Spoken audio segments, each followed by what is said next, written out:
Yeah, I'm scratching my head because why would I be foolish enough to think for 1 second that Giselle and Karen were actually going to be on the same page this season and everything was just going to be hunky dory?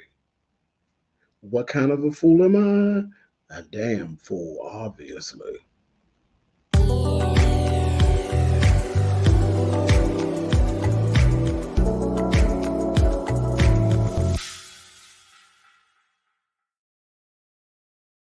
Hey guys, thanks so much for clicking on the video. Listen, this is my review for Real Housewives of Potomac. This is season 9, episode 2.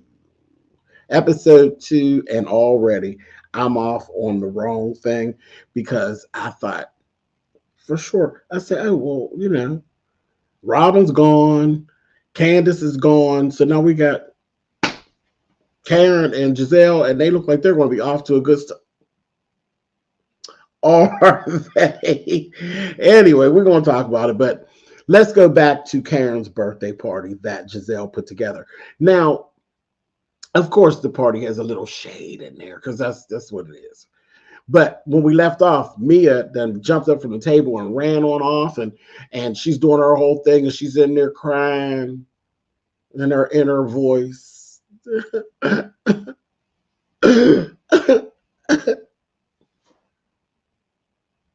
Girl, shut up. Shut up. Wendy ended up saying, you know what? Like literally, that was just too much, Giselle. It was a bit much. It really, really was to say that she, the whole thing that she's not taking care of her children or not protecting her children, pardon me, that's just a bit too much. So Giselle and Karen are down there and they're kind of looking like Cheshire Cat, telling like, really? I said, okay. See, this is where I thought they were going to be for the season. Really? Oh my goodness. Why is she crying like that? I said, you know what? That's a hot mess. And they said, okay, fine.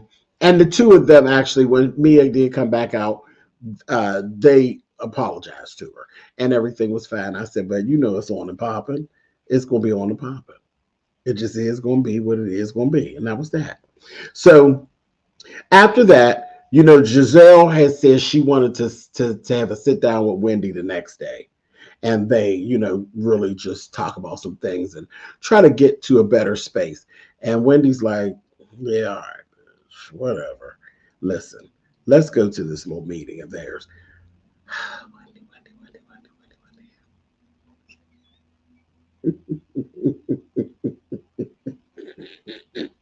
Why is Miss Wendy always dressed like she on her way to drag brunch? and I mean that with all the sarcasm that you received it in. Wendy always looks like she's on her way to drag brunch. Titties pushed up and out. She got this white, beautiful white feather. It has these feathers. It's these nervous feathers everywhere. Girl, where are you going? And you're sitting here, y'all gonna eat oysters and carrying on. You got nervous feathers flying. Oh, you look beautiful, but you are giving me drag brunch, completely drag brunch. I'm like, ever since she got her body and stuff done, it's always an experience with Wendy. That's fine. But there's a time and a place for everything.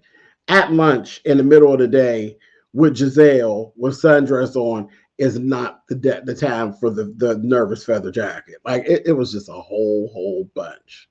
So basically what they came to is that the two of them are really a whole lot alike. They both like policing how other folks are going to respond to the BS that they put out. That's it. I'm not going to sit here and go through it around because I got tired sitting there watching them go through. I was like, y'all are just alike. Both of you are guilty as hell of policing. You cannot tell me how to respond to BS that you put out. You just can't. You cannot. And then after that, they basically got onto the page that, yeah, girl, we both kind of guilty.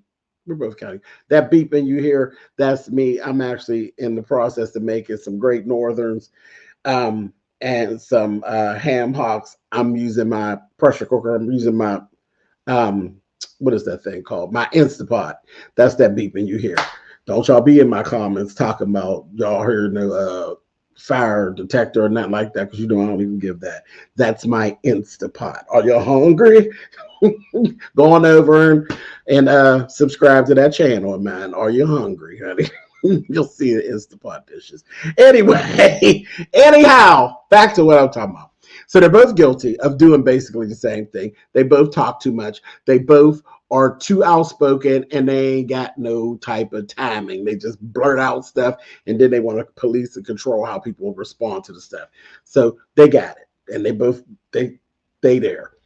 Then they sat there for the rest of the lunch, and they were laughing at the height of Ink and Mia, and why they always take their pictures like staggered bowling pins to make him look taller. Shady. But when they pointed it out, I was like, dang, they kind of right.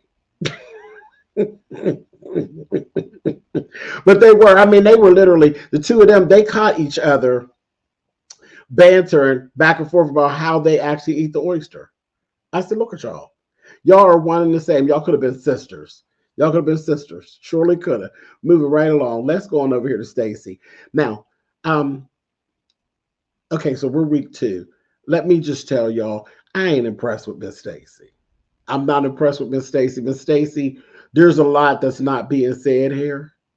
There's a lot of this that's not being said. I'm not impressed with her. I don't dislike her.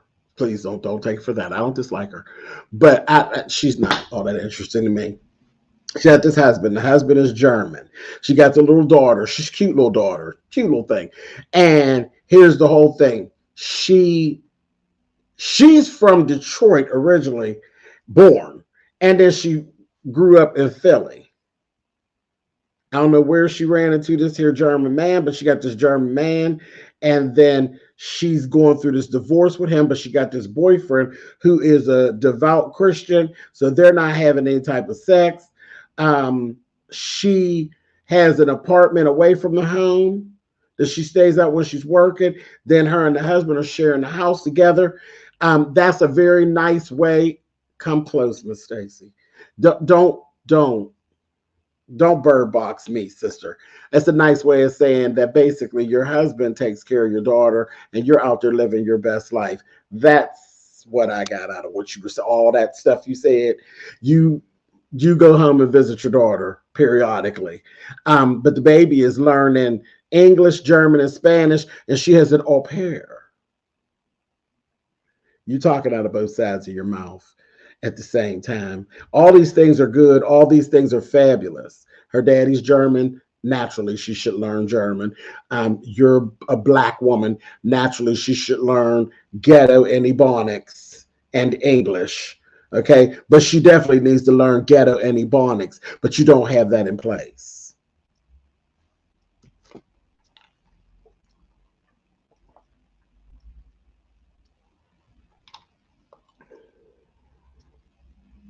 I said it. You don't have that in place. She's as far away from ghetto and Ebonics as possible. You grew up underneath it. And then instead of getting her a Black nanny, you got her an au pair. Why can't she have both? You could afford it. And if you don't want her exposed to that, then that's fine. But don't get on here walking around telling us that you want her to be exposed to her Black side, but there's nothing in place, including you, for her to learn her Black side. So save that. No, I'm not impressed with Miss Stacy. Miss Stacy's what they would call full of shit. Moving right along. And like I said, it appears to be she spends more time with her daddy and her au pair than she does with her mother. And that's all fine. That's all fine. But you seem very candid about custody. The fact that it even came up. The fact that it came up, I was like, And the way things are going, is she's probably going to be full custody with her dad, and she'll be visiting with her mom, or partial custody with her mom, and she'll spend most of her time with her dad, like it should be, because it seems like mama don't got time. Mama ain't got time. Moving right along, Karen, Kay, as they're calling her, and Karen get together. And all I gather from her is she's shady. She's a bit self-centered. She is literally Candace's replacement. It is another Candace. From what I see, less the talent. No shade. Less the talent. Because I haven't seen her put through anything forth that she does. You're a cute girl, and just a younger version of Karen getting dressed up, but I don't see her doing anything or making any pieces move or got nothing really, really interesting going on. She looks like a replacement for Candace. They just needed something young and brown skin to replace Candace, and she's it. Again, I said it. So these two replacements, I have to say I take Candace. And Candace, Candace get on my nerves sometimes. But I'll take Candace back, and I'll take I ain't got a problem with Robin. Robin just Robin. So, I these two. That wasn't no even swap out. And that's literally all I really got to say about Kay. And she was feeling some type of way about not being invited to the birthday party. And then she has a hair up her ass, a wild hair up her ass, about G&A, which is Giselle and Ashley's little productions that they do, because there was the kerfuffle that she was at, so she ain't really pressed about that. She is an invite to come to another event with them. She's like, I'm not going. I'm not going. But she was upset she didn't get invited to the birthday party. And I said, well, yeah, Jizzy, why didn't you invite her to the birthday party? I said, this is the first piece of the Karen and Giselle ain't what I thought they were trying to paint them to be. So it's cool. That's fine. So let's move on. Ashley actually went out there to visit with Stacey. This is where I got to a lot more of how I actually ended up feeling about Stacey. I should have just ran these two scenes together, but they were two separate scenes. Ashley won. And this is like a lot of the stuff. This is where she was opening up to Ashley about the Black identity of these half white children who appear white, because this is, they just in their appearance, they look more white than they do black, and the opportunity to be around Black people is basically nothing really on both of them. Ashley's two children just look like two little white boys. I can't even give them that they even look like like they're mixed. They just look like two little white boys. And that's basically how they're being raised, other than her and her family. You know what I mean? They're not in Black schools. They're not, there's nobody Black really hanging around or anything like that. So again, you're worried about the identity of them, but you all are both doing absolutely nothing. Nothing. I mean, there's Black stuff everywhere. Everywhere. There's Black stuff everywhere for children. Children can be exposed to their Blackness. Y'all are right there in Potomac. DC is right there. Chocolate City. Don't tell me nothing about no damn DC, because let me tell you, baby, the DMV don't own Spillitboy nothing. Baby, the 90s, life of a party. Chocolate City, what? Honey, don't you dare. There's plenty Black experience to be had in the DMV. Do you understand? Okay, so shame on both of y'all. I don't want to hear it. This is all just bullshit. So we're going to leave that there where it is. Ashley, baby, you not the person. You know how it is, the message and the deliverer of the message. You ain't the right deliverer of the message of telling somebody about timing of moving a breakup along. Are you divorced? How long did it take? You're not the right one for that. And telling her about, like, you're shaming her for not screwing the man that is a devout Christian that doesn't want to have sex until marriage. And you basically shaming her like, girl, like, I'll jump up on him like a pogo stick. You ain't gonna ride that new pogo stick. The man said he don't want to boing, boing, boing, boing. You just gonna make him? I'm like, girl, you sound all predatory. Girl, go sit down. And like, I mean, anybody who tells me that they are keeping their self together due to religious beliefs and things like that, that's the end of the conversation. For me, I find it very disrespectful to try to talk them into anything else because of the needs of your flesh. If they say that I want to hold it together and I don't want to bust it open until I get my dress and I get my ring, then by all means, baby, get your ring and get your dress. And if you go any further with the conversation, for me, it just feels like a violation. It just is, it's not ethical to me. I'm gonna talk you away from God. No, I'm not. No, I'm not. Not for the needs of my flesh, and I could want to eat you up. But when you throw God into the mix, for some reason, I don't know, maybe I was raised right. You get to throwing God into the mix while I'm in the midst of being hot. I suddenly see how that glass did. I cool off, honey. I got respect. And Ashley, you ain't showing any respect. Now, if the man say he don't want to get down and she ain't getting down, you shut your nasty mouth. You understand? Shut your double-breasted lips. Nasty. Moving right along. So Giselle and Karen, they sit down, they talk about the shade of the party and how the party was shady and the drink titles was shady. And I said, yeah, it's a bit much, but she needed to tell him, like, every time, it don't always have to be my situation, don't have to keep on coming at me. It really don't. And she actually do have an issue about Miss Jacqueline. Miss Jacqueline, I said, girl, you all in the midst of the mess, honey. Jacqueline made that little comment during the party. Oh, girl, we won't talk about your situation until after the verdict comes out. Like, what does that mean? Like, that was shady. Jacqueline, girl, you like a friend of the show. Like, you doing a lot. But I mean, go ahead, girl, get money, bitch, anyhow. But you gonna catch Karen Huger. I don't think you're gonna like it, but okay. But anyway, I thought, the drink titles and stuff, it was a little much. It was like a little overkill. Like, quit it. Quit it. I think we talked about it a little bit, like when you say, I'm going on a diet, and then people act like you're not ever supposed to be seen in public putting nothing in your mouth. Like, come on, stop.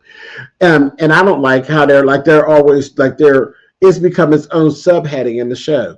Karen's car service. Y'all literally ran outside to watch the Uber or Lyft driving away. That's Karen's car service.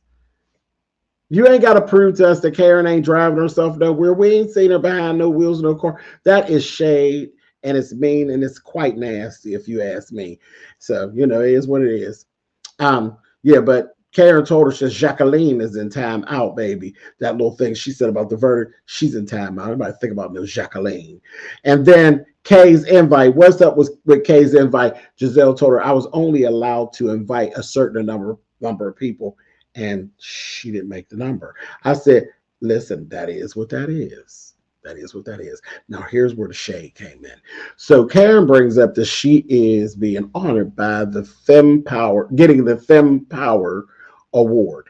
And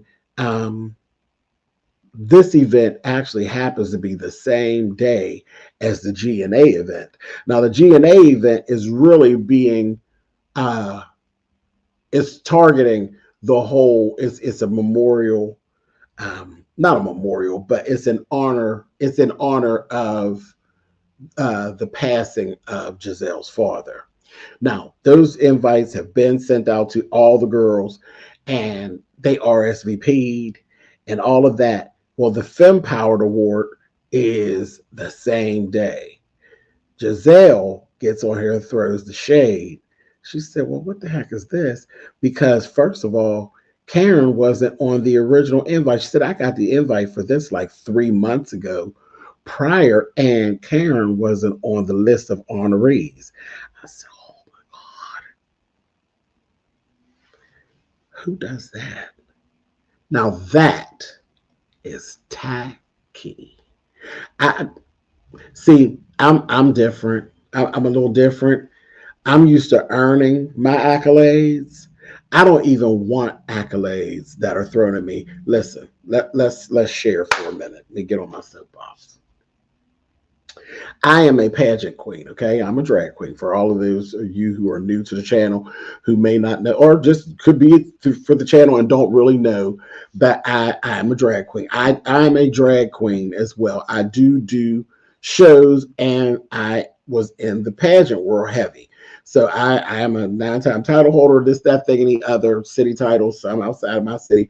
All of that, okay? So yeah, I have a whole nother persona that I actually, move around up under. There it is right there. So I do shows and I do pageants and stuff. Okay. So with that being said, in the pageant world, I've won some and I've lost some. And I've been second runner up. I've been first runner up. Every time you're first runner up, you do run the risk that you may end up with a title that's end up being dropped off. If something happens with the winner, then it drops down to you. I had one instance where that actually happened, and that had to do with me winning I was first runner up for what is Miss Pittsburgh Drag, and I was first runner up the first time I ran for it. And a few weeks after the pet, there was like a little controversy about who they felt like should have won. And it was me and it was this other queen. And she got so tired, the other queen got so tired of the drama of it, that we had a meeting, and she come in and she's like, you know what, I'm just done. I just don't want to go no further. I just want to give the title up and they could just, do whatever they do, which they would actually hand it down to me. And I was appalled. I was appalled. Now, I would have had no other choice but to continue her reign if she stepped out from my baby. When I told you, honey, I got that bitch together and told her, listen, don't you dare, honey. You don't let nobody run. I had to give her the whole damn speech, knowing that I felt like I got gooped in the first place. It just is what it is. I felt like I got gooped in the first place. I said it. But what I didn't want was your leftovers. I don't want to continue your reign. You done spent the prize money. You done been crowned. The videotape and everything, all the pictures and all that, and the newspaper articles got me as first runner up and you as the winner, and it'll always be that. And maybe that's just the narcissism in me, but then, bitch, I don't want to step into your old shoes, and you done got all the goodness, and now you want me to continue all the work and work it all the way out, and now all of a sudden I'm Miss Pittsburgh and I didn't get everything. No, baby, I want my crown, I want my money, and I want my flowers, literally and figuratively. I didn't want to step into it like that. So I would never, I said all of that to say I would never want an award that I wasn't originally up for. Call and get yourself pushed through to get the award or asked to be awarded. There is no way. And I kind of feel the same way about honorary Grammys, honorary Tonys, honorary my damn foot, honorary degrees to colleges, honorary my damn foot. If I didn't pay the tuition and didn't do the work and go to the classes, I don't want the degree. If I didn't actually win the award for a specific movie and they got on TV or in the room and said the nominees are, I don't want no honorary award. That just feels so, that just don't feel right to me. And again, that could be the narcissism in me. I'm sorry. I'm just being honest. I'm not going to take it back. I'm really not going to take it back. That is truly how I feel about that. So no, I will not take that back. I will not. So I was appalled with the whole thing. I don't know if Karen did it or didn't, but that's what Giselle said. I think she called and asked.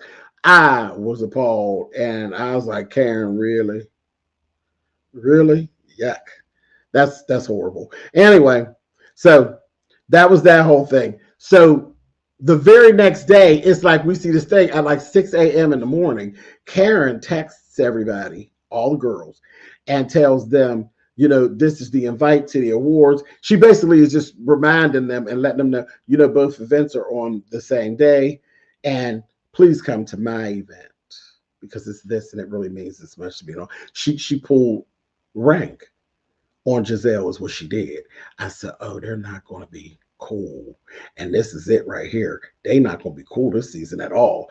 And it was very tacky on Karen. And even a lot of the girls said that they felt like it was tacky. But Karen pulled it off. And she really did pull rank on Giselle. I said, well, girl, that's why she is the grande dame.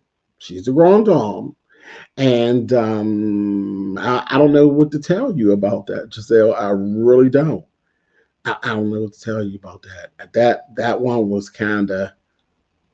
When I tell you that Giselle was hot, that Giselle was hot, baby. She wanted to give Karen very much. She did.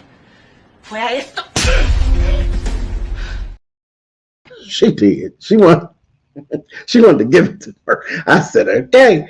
So Giselle and Ashley talked. Jizzy pissed. She told her, listen, because they ended up saying, well, the girls went to the show. The girls were going to the show. They were going to try to make both. There's a group of the girls were going to try to make both. So Vivian, who is actually Karen's friend, she's new to the show too. Vivian actually showed up at Jizzy and Ashley's event. They made a phone call. They did tell Ashley, listen, we're going to try to do it. The Karen's thing started at 7. It was from 7 to 10. Giselle's and them started at 8, maybe 7 as well. But I think things were supposed to get them going on about the same time. Like all the actual festivities was going to really start rolling about 8:45. And Ashley was like, y'all got to try to be here by 8. They're like, we could be there like 8:30. She's like, no, y'all need to be here by 8. Okay? Got to be here by 8. So Stacy even said in a confessional what confessional? She just said it. That she felt like Karen was wrong, but she was going to support Karen. Jacqueline showed up over at Giselle and Ashley's because she threw a shade at Karen. I don't know why she's taking this shady stance with Karen, but those were the two who actually just showed up for them. The rest of the girls, did their thing. Of course, Kay stayed with Karen. And the other girls all got themselves up. Jazzy, Mia, Wendy, they all got themselves together and they actually did make it. They made it to both places. And Karen actually just was like right out with it, said, I guess the girls liked me better than they liked Jizzy. So she wanted all the smoke for what it was. She knew what she was doing. She was being shady and she stood in it. And she literally stood in it. But the girls actually did show up at 8 p.m. They made it to both events. And baby, they was coming in and they was like, we're here. Baby, Giselle put them out. I said, now Giselle, I understand you felt a kind of way, but that energy was for Karen, not the girls. The girls, I mean, they're flying back and forth across town. And like when Wendy said, have you ever seen DC traffic? It's a mess. It's a mess. But they pulled it off. She put them out. And when the show ended, she was literally hailing security to have them escorted out. I said, how embarrassing. Jizzy, you wrong for that. You wrong for that. Karen was wrong, but you wrong for that, sis. You are wrong for that. I said, oh my goodness, Mrs. Hannigan. I will see you all on the next episode, okay? I think it's going to be something good. Have a good one, y'all. I'll talk to y'all later.